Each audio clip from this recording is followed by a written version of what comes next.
Ya oke, assalamualaikum warahmatullahi wabarakatuh. Sobat coding semuanya, apa kabar? Baik-baik saja ya teman-teman. Video kali ini kita akan melanjutkan untuk pertemuan sebelumnya, yaitu tentang percabangan ya. Kalau sebelumnya kita sudah membahas tentang if sampai else ya. Di pertemuan kali ini, video ini ya, kita akan membahas tentang if, ada else if, lalu ada else kayak gitu ya. Jadi percabangannya itu lebih meningkat kayak gitu. Oke, langsung aja kita mulai videonya dan pastikan simak sampai selesai.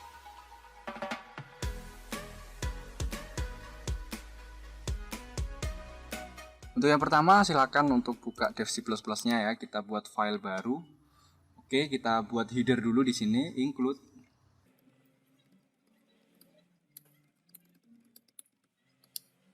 Buat ya untuk metode mainnya.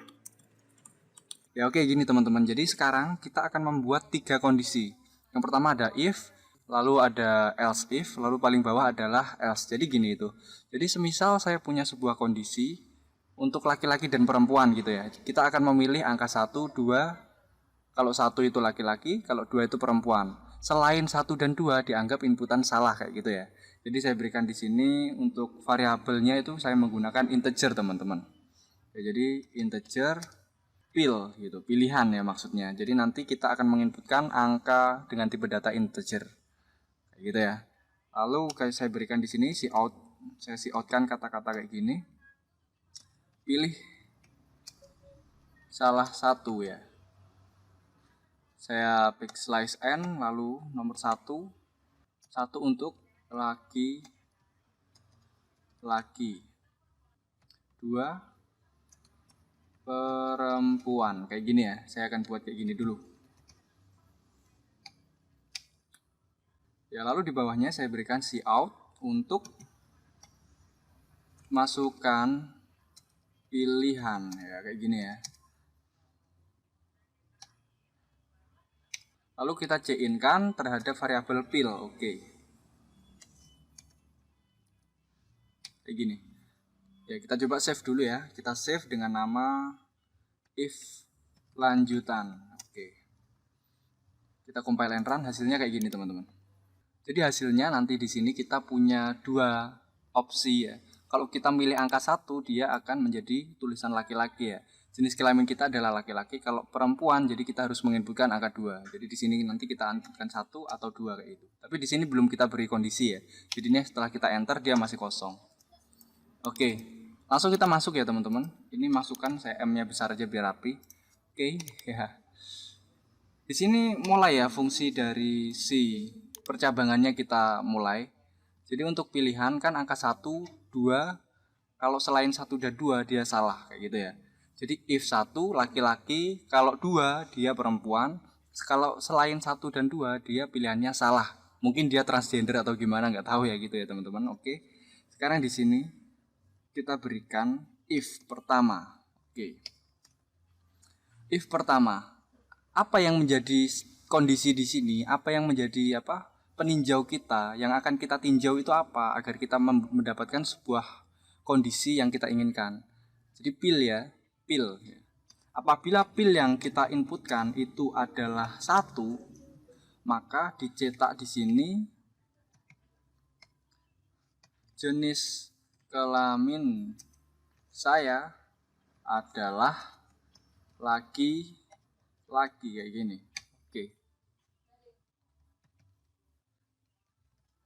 Oke. Tetapi else if. Nah, ini tambahannya teman-teman. Tetapi ya. Jadi ada tetapinya. Jadi di sini di proses pertama if pil sama dengan 1, maka jenis kelamin saya adalah laki-laki. Tetapi kalau ternyata pilnya adalah 2, maka kita coutkan di sini bahwa jenis kelamin ya n-nya double ya. Jenis kelamin saya adalah perempuan. Oke. Kayak gini teman-teman konsepnya. Nah, ini kondisi kedua. Jadi jika 1 dia laki-laki, kalau 2 dia perempuan. Tetapi selain 1 dan 2 berarti apa? Kita menggunakan else. Selain mereka kita coutkan ya inputan kode tidak ya. Tidak tersedia. Mantap. kayak gini.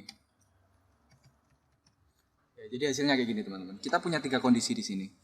Ya, kalau saya memilih 1, saya laki-laki. Kalau 2, dia perempuan. Selain 1 dan 2, inputan tidak tersedia kayak gitu. Kita save. Coba ya kita compile and run. Ya, hasilnya seperti ini. Mana tadi? Ya. Coba pilih salah satu ya, laki-laki perempuan. Semisal saya isi angka 2. Enter. Jenis kelamin saya adalah perempuan. Mantap ya teman-teman. Ya, kita compile and run lagi di sini. Misal saya masukkan 1 ya. Jenis kelamin saya adalah laki-laki. Nah, sekarang kita uji untuk kondisi else-nya. Jadi selain 1 dan 2 itu apa yang terjadi? Ya. Misal saya isikan angka 0 ya. Inputan kode tidak tersedia. Ya, prinsipnya simpel teman-teman. Jadi di sini adalah percabangan ya teman-teman. Konsepnya itu adalah percabangan. Dia akan memproses untuk kondisi yang pertama. Ketika tidak sesuai dengan kondisi yang pertama, maka dia akan mencari kondisi selanjutnya. Ya, jadi istilahnya kayak gitu. Dia tidak dijalankan semuanya, tetapi dia bertahap. If yang pertama, ya, jika ternyata dia hasilnya true atau kondisinya true sesuai dengan yang diisikan di sini, maka akan mencetak ini, dan yang di bawahnya else if dan else ini tidak akan diproses kayak gitu teman-teman. Oke gitu ya, paham ya? Oke siap. Nah sekarang kita akan coba membedakan antara kayak gini. Semisal saya punya kode seperti ini, ya int a. Semisal di sini saya berikan inputan terhadap variabel a ya. Jadi saya cout dulu. Masukkan angka, oke, kayak gini. Lalu saya cin-kan terhadap variabel a, oke. Nah, if a sama dengan 1, saya cout, dia adalah angka 1, ya kayak gini ya, kayak gini. Nah, terus di bawahnya saya berikan if lagi. A sama dengan 1. If A sama dengan 1, saya cout. Dia adalah bilangan ganjil. Oke. Ya kayak gini teman-teman. Saya punya 2 if di sini. If yang pertama, ketika inputan di variabel A ya, itu adalah 1, maka akan men-cout atau mencetak dia adalah angka 1. If yang kedua, ketika A adalah sama dengan 1, maka dia akan mencetak dia sebuah bilangan ganjil kayak gitu ya teman-teman. Nah, perbedaannya dengan yang ini ya. Coba saya buat file baru, saya kopas semuanya ini di dalam script atau file kedua ya. Di sini saya bedakan teman-teman. Kalau tadi if dan if, terus di sini else if ya kayak gini. Kita akan coba bedakan kedua script ini. Yang kedua ya, file kedua saya save dulu. If else 2 kayak gini. Ya kita akan bedakan kedua ini. Jadi bedanya seperti ini teman-teman. Kalau kita run, coba yang file pertama ya if lanjutan ini kita compile and run. Hasilnya seperti ini. Jadi 2 if, ini ada apa? Ya ini kurang 1 ya. Di sini juga otomatis kurang 1. Ya tadi bunyi klunding, ya ternyata di sini kurang 1 kurung sikunya. Kita compile and run untuk file yang pertama. Dia kan punya 2 if teman-teman. Otomatis if itu dia sama ya. If itu dia tidak memiliki strata, dia tidak memiliki apa ya namanya, golongan tingkatan. Ya, if dan if itu sama. Ketika saya inputkan angka 1, kedua kondisi ini akan bernilai benar dan mereka akan dicetak atau diproses semuanya. Karena apa? Karena if itu berdiri sendiri. If berdiri sendiri, if berdiri sendiri kayak gitu ya. Ya. Kayak gitu. Jadi dua-duanya dicetak. Terus kita perhatikan untuk script yang kedua. Di sini saya menggunakan else if. Ya, konsepnya seperti ini kalau else if. Ketika if di sini sudah tercetak atau kondisinya dinyatakan benar ya teman-teman, dia tidak akan lanjut ke kondisi selanjutnya. Jadi else if ini berada di bawah naungan si if. Kalau si if ini sudah kepake, otomatis else if tidak akan digunakan kayak gitu ya. Jadi saya compile and run, coba.